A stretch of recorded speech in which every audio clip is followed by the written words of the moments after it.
చంద్రుడు నెమ్మదిగా ఆకాశంలో వెలుగుతూ ఉంటే రేణుకాదేవి నదీ తీరాన శివుడి ఆరాధనలో లీనమై ఉన్నది. ఆమె చుట్టూ నిప్పులు మండుతున్న దీపాల వెలుగుల వలె ఉన్నది. వాయువులో దివ్యమైన హోనధ్వని వినిపిస్తూ ఉన్నది. ప్రకృతి అంతా ఆ తపస్సుకు స్పందిస్తూ ఆ శివభక్తి, ఆ పవిత్రతకు ప్రతిఫలంగా ఒక దివ్యకాంతి నెమ్మదిగా ఆకాశం నుండి దిగుతున్నది. ఆ కాంతి ఆమె గర్భంలోకి ప్రవేశిస్తుంది. ఓ మహాశక్తి జన్మించబోతున్న సంకేతం అది. కాలం గడిచింది. ఒక ప్రకాశించే శిశువు ఈ భూమిపై జన్మించాడు. ఆశ్రమమంతా వెలుగులతో నిండిపోయింది. శిశువు చేతుల్లో నుండి వెలుగు ప్రసరిస్తోంది. ఆయనే పరశురాముడు. ఋషి జమదగ్ని శిశువుని చూశాడు. తన హృదయం ఆనందంతో నిండిపోయింది. ఆశీర్వాదంగా చేతిని శిశువుపై ఉంచినప్పుడు చుట్టూ ప్రకృతి ప్రకాశించింది. వృక్షాలు వంగి నమస్కరించాయి. పక్షుల కిలకిలలు వినిపించాయి. హంసలు, మయూరాలు, జింకలు అందరూ ఆ చిన్నారి దగ్గరకు వచ్చి తల వంచి నమస్కరించాయి. ప్రపంచం ఆ దివ్య శిశువుని స్వాగతించింది. చిన్న పరశురాముడు తండ్రి దగ్గర వేదాలు, శాస్త్రాలు చదువుతూ తపస్సు, ధర్మం నేర్చుకుంటూ పెరుగుతున్నాడు.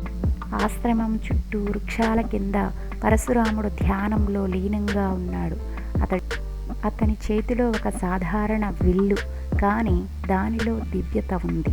వనంలో ధనుర్విద్యను సాధిస్తూ ధైర్యాన్ని సంపాదిస్తూ ఆకాశంలో ఒక్కసారిగా దివ్య తేజం చుట్టూ తిరుగుతుంది.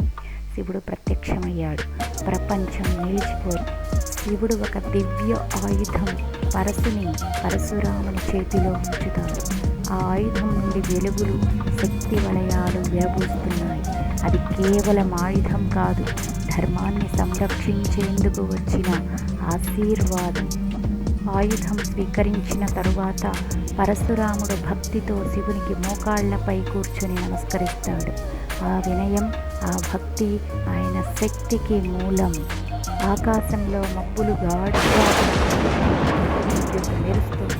ఇది ఓ సంకేతం, ధర్మానికి పరీక్షలు వస్తున్నాయి అని.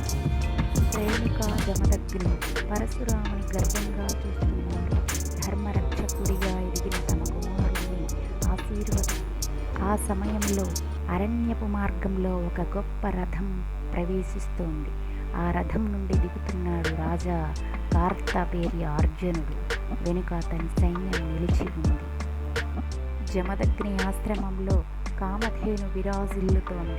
ఆమె చుట్టూ శాంతి ఉంది, కానీ అంతా త్వరలో మారబోతుంది.